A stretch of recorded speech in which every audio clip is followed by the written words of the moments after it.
Hello दोस्तों, स्वागत है आप सबका एक बार फिर हमारे यूट्यूब चैनल ई टीचर में। दोस्तों बात करने वाले हैं इस वीडियो में स्थायीकरण यानी फिक्सेशन के ऑनलाइन प्रोसेस के बारे में कि जो साथी हमारे हैं जिनका 2 वर्ष का कार्यकाल जो है परिवीक्षा काल पूर्ण हो चुका है, तो स्थायीकरण आवेदन प्रक्रिया क्या रहती है, किस प्रकार से ऑनलाइन आवेदन किया जाता है, पूरी जानकारी इस वीडियो में। चैनल पर पहली बार है तो चैनल को लाइक कीजिए, सब्सक्राइब कीजिए, आगे भी आपको एजुकेशन के अपडेट मिलते रहेंगे। तो थर्ड ग्रेड टीचर जो है हमारे लेवल 1 हो या लेवल 2 है, उनके जो स्थायीकरण होता है अब ऑनलाइन होता है, ऑनलाइन आवेदन करना होता है। तो किस प्रकार से किया जाता है वो पूरी जानकारी है। तो सबसे पहले आपको पता है कि स्टाफ लॉगिन में प्रत्येक कार्मिक की शिक्षा विभाग में एक स्टाफ लॉगिन आईडी होती है, तो वहाँ से आपको स्टाफ लॉगिन में जाके ये कार्य करना है। तो शाला दर्पण पर स्टाफ लॉगिन में आपको लॉगिन होना है और लॉगिन होने के दौरान आपको पता है कि कई प्रकार के ऑप्शन जो है शो होते हैं अपने कार्य के लिए। तो आपको करना है अपने स्थायीकरण का फॉर्म ऑनलाइन। तो आपको जाना है फॉर्म्स के अंदर, यहाँ पर ऑप्शन नज़र आ रहे हैं आपके सामने, यहाँ पर फॉर्म्स के ऊपर आपको क्लिक कर देना है। ये वाला फॉर्म ऑप्शन है, ये चूज़ करना है आपको। यहीं से आपका स्थायीकरण का फॉर्म आगे जो है अप्लाई होगा। तो फॉर्म्स के अंदर आप क्लिक करेंगे और फॉर्म्स में क्लिक करने के पश्चात आपके सामने इस प्रकार से रिपोर्ट जो है सामने आएगी। 2 ऑप्शन मिलेंगे, जैसे कि टैफ जो अभी चल रहा है, टैफ का भी नाम आएगा। और एक नीचे ऑप्शन आ रहा है एप्लीकेशन फॉर डिपार्टमेंटल सर्विसेज। तो आपको एप्लीकेशन फॉर डिपार्टमेंट सर्विसेज के ऊपर क्लिक कर देना है फॉर्म्स के अंदर ही। यहाँ पर क्लिक करेंगे तो यहाँ नीचे जो आपके सर्विसेज है एप्लीकेशन फॉर डिपार्टमेंट सर्विस के अंदर भी नीचे एक फॉर्म्स लिखा हुआ आएगा, यहाँ पर क्लिक करना है। यहाँ पर क्लिक करने पर आपके सामने शाला दर्पण खुलेगा और यहाँ पर 2 ऑप्शन नज़र आएंगे। तो कार्मिक एसीपी के लिए अप्लाई करने के लिए ऊपर ऑप्शन नज़र आएगा और एक होगा कन्फर्मेशन फॉर्म क्लिक है। तो यहाँ पर आपको क्या करना है, आपको यहीं क्लिक करना है अपना स्थायीकरण आवेदन के लिए कन्फर्मेशन फॉर्म क्लिक है। यहाँ पर क्लिक करेंगे क्लिक करेंगे। क्लिक करने के उपरांत आपके सामने इस प्रकार से आपके प्रोबेशन ट्रेनिंग के हेतु स्थायीकरण आवेदन के लिए जो है आपके जो भी सूचनाएं हैं प्रदर्शित होगी, जैसे कार्मिक का नाम है, एम्प्लॉय आईडी है, आपके फ़ोटो है, स्थायीकरण हेतु विषय है, स्थायीकरण हेतु पद है, मूल पद है, नियुक्त अधिकारी, एक प्रकार से पूरा कंप्लीट फॉर्म जो है शो हो जाएगा। और यहाँ से आपको 1 बाय 1 स्टेप बाय स्टेप सारी जो ऑप्शन है फिलअप करते जाना है और आगे बढ़ते जाना है। तो मैं आपको दिखा देता हूँ जो जो फिलअप करना है। सबसे पहले जैसे कि स्थायीकरण हेतु मूल पद क्या है ये सेलेक्ट करेंगे और साथ ही विषय है वो सेलेक्ट करेंगे। जैसे कि आप मूल पद में अगर मैं बात करूं स्थायीकरण के लिए, मूल पद में आप क्या करेंगे कि मूल पद जैसे थर्ड ग्रेड लेवल 1 है तो वो चूज़ कीजिए। स्थायीकरण है तो विषय थर्ड ग्रेड में विषय नहीं होता है लेवल 1 के लिए, तो विषय डैश डैश आ जाएगा। अब आता है अगला ऑप्शन, नियुक्त अधिकारी का चयन करें। तो नियुक्त अधिकारी जो हमारे नियुक्ति करने वाला अधिकारी है वो हमें यहाँ सेलेक्ट करना है। ध्यान रखिए दोस्तों, आप वही नियुक्त अधिकारी चयन करें जो आप ऑर्डर नंबर जो क्रमांक है वो डालेंगे वो चूज़ कर सकते हैं। वैसे नियुक्त अधिकारी के लिए ऑप्शन भी आते हैं, वो आप सूटेबल ऑप्शन जो है चूज़ कर सकते हैं। जैसे नियुक्त अधिकारी में निदेशक माध्यमिक शिक्षा आता है, जहां से आपकी नियुक्ति हुई है वो लिख सकते हैं। निदेशक माध्यमिक शिक्षा भी आ रहा है, जिला शिक्षा अधिकारी माध्यमिक आ रहा है, जिला शिक्षा प्रारंभिक शिक्षा मुख्यालय कर सकते हैं यानी डीओ, जिला शिक्षा अधिकारी प्रारंभिक। और विकास अधिकारी जो बीडीओ वगैरह होती है ब्लॉक लेवल पे वो होते हैं। मुख्य कार्यकारी अधिकारी जो जिला परिषद के माध्यम से नियुक्ति वगैरह होती है तो उनके लिए सीईओ। तो इस प्रकार से आप ध्यान रखें, यहाँ पर जो भी आप अपना अधिकारी चूज कर रहे हैं नियुक्त अधिकारी, तो आदेश क्रमांक वो ही उस ऑर्डर के डालें। तो जैसे भले ही आप देखें तो डीओ लिख सकते हैं, विकास अधिकारी या मुख्य कार्यकारी अधिकारी जो भी है अपने नियुक्त अधिकारी ले सकते हैं। ये आपके लिए ऑप्शन है। इसमें नंबर 3 में नियुक्त अधिकारी का चयन करें, इसमें और सेलेक्ट स्थायीकरण तो मूल पद में आपका थर्ड ग्रेड लेवल 1 आएगा, विषय कुछ नहीं आएगा यहाँ पर। अब आगे बढ़ेंगे हम। ये करने के पश्चात अपने ज़िले का चयन करें, आप जो ज़िले में हैं वो आपका ज़िला आ जाएगा। ज़िले का चयन करें वर्तमान में जहाँ पर आप सेवाएं दे रहे हैं, और मेरिट नंबर है आपके वो शो हो जाएंगे ऑटोमेटिकली। और अगर आपका परिणाम रिवाइज हुआ है, रीसफल हुआ है, तो भी ऑप्शन है यहाँ पर हाँ या ना में आपको उत्तर देना है। और तो आप अगर आपका रिवाइज परिणाम होता है तो हाँ भी कर सकते हैं इस प्रकार से, हाँ मेरा परिणाम रिवाइज हुआ है, हाँ करेंगे तो आप यहाँ पर मेरिट नंबर जो है नवीन मेरिट क्रमांक जो है वो दर्ज कर सकते हैं आप खुद, ये ऑप्शन मिलता है यहाँ पर। तो आप अपना परिणाम अगर हाँ करेंगे तो मेरिट नंबर आप खुद दर्ज भी कर सकते हैं।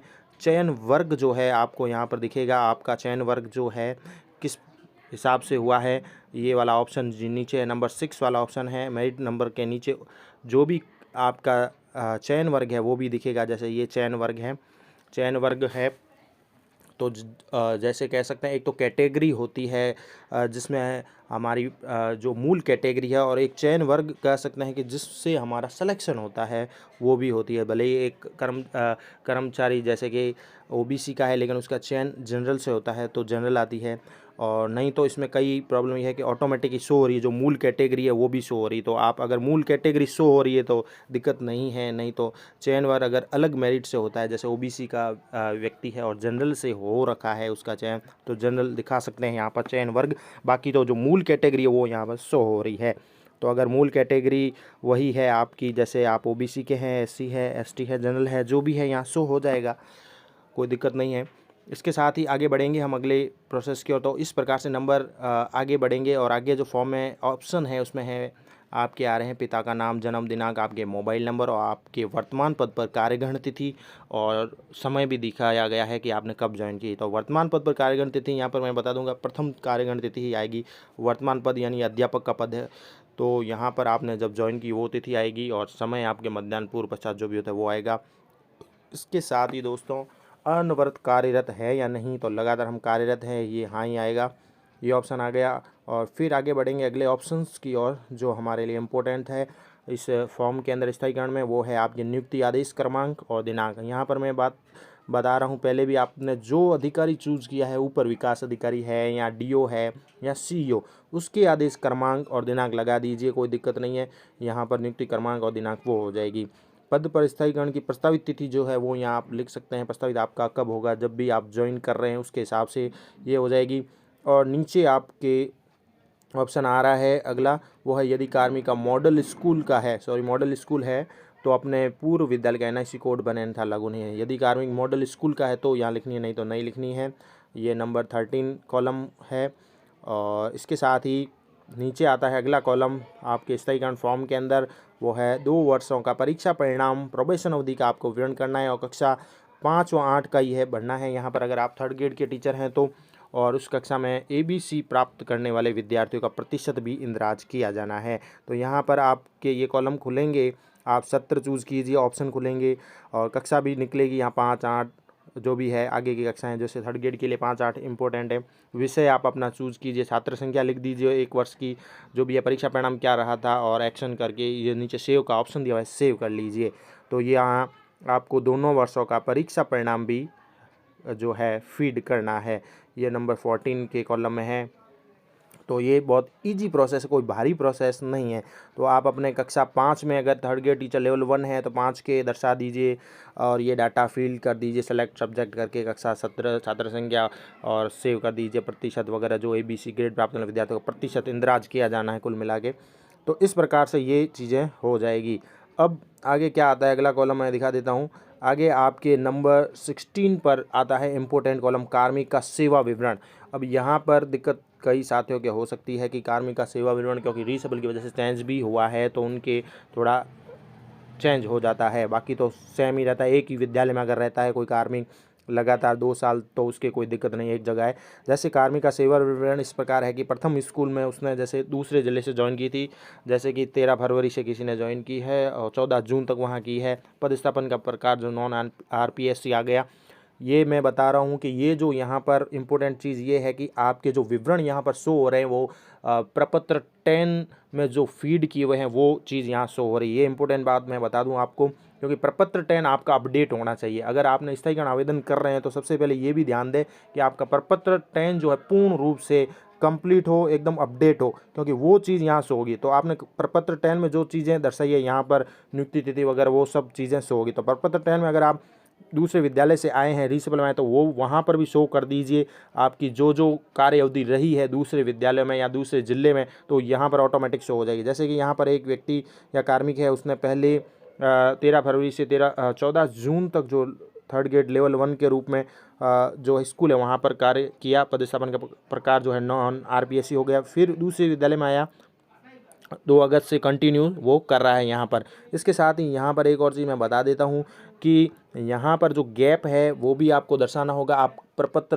10 जो है उसमें अपडेट करके, जैसे DO में रहे हैं तो DO की उपस्थिति वगैरह होती है।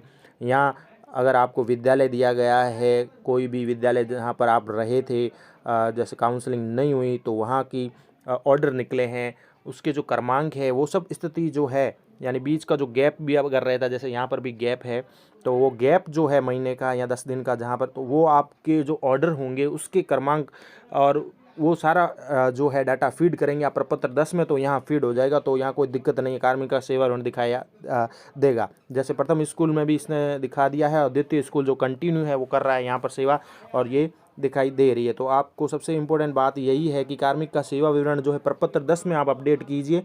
जो भी जहाँ पर भी आपने सर्विस की है, जितने दिन की है, वो अपडेट होगी तो यहाँ पर शो हो जाएगी, कोई दिक्कत नहीं है। तो इस प्रकार से कार्मिक का सेवा विवरण यहाँ पर दर्शाया जाएगा। और नंबर 17 यानी 17 पर आपको चलना है, और यहाँ पर अब आपको करना वो किए गए अवकाश का विवरण। आपने जो अवकाश लिए हैं 2 साल की प्रोबेशन अवधि में, वो दर्शाना है। अवकाश का विवरण में आपको अवकाश मिलेंगे, अवकाश कौन कौन से आपने लिए हैं नाम मिलेगा, जैसे कि अवकाश जो भी आपने यूज़ किए हैं, प्रसूति अवकाश, प्रतत्व, आकस्मिक अवकाश, CL, कार्यग्रहण अवकाश, उपार्जित, असाधारण अवकाश, परिवर्तित, ऐसे कई प्रकार के अवकाश जो होते हैं एक सरकारी कार्मिक के, वो शो होंगे। आप चूज़ कर सकते हैं। फिर इसमें दिया गया आधे दिन का अवकाश भी ले सकते हैं चाहे तो, कब से कब तक वो डेट फिल करनी है, कुल संख्या लिखनी है, और विशेष अवकाश होते हैं तो उसके आदेश की प्रति यहाँ लगानी है और इस प्रकार से सेव कर देना है। तो इस प्रकार से आदेश में आप अपने दोनों वर्षों के ही अवकाश भी चूज़ करेंगे। जैसे दोनों वर्षों में प्रथम वर्ष चूज़ करेंगे तो प्रथम वर्ष के आकस्मिक अवकाश CL कितनी ली है, क्योंकि CL ही मिलती है ज़्यादातर तो प्रोबेशन में कार्मिक को, तो CL दर्शाएंगे प्रथम वर्ष की डेट वाइज कि इतने तारीख से इतने तक मैंने ली CL और कुल कितनी हो गई है, और सेव कर दीजिए। इसी प्रकार द्वितीय वर्ष की भी आप लीजिए और सेव कर दीजिए। और लास्ट में अब आपको क्या करना है, ये अंतिम कॉलम है, आपके अवकाश का विवरण भी हो गया। अब आपको क्या करना है, ये सब सेव करने के पश्चात नीचे लिखा हुआ एक और सेव का बटन, ये तो यहाँ पर आपको सेव करना है, और सेव के पश्चात फाइनल सबमिट कर देना है। फाइनल सबमिट मतलब आपका फॉर्म जो है फिलअप हो चुका है, आपने आवेदन कर दिया है। तो इस प्रकार से स्थायीकरण का आवेदन आपको करना है सभी साथियों को जो अभी प्रोबेशन जिनका पूर्ण हो रहा है। आशा करता हूँ आपको पूरा वीडियो समझ में आया होगा। और भी कोई अगर आपकी जानकारी है या आपकी कोई समस्या है तो हमें कमेंट करें। Thank you for watching our channel E teacher.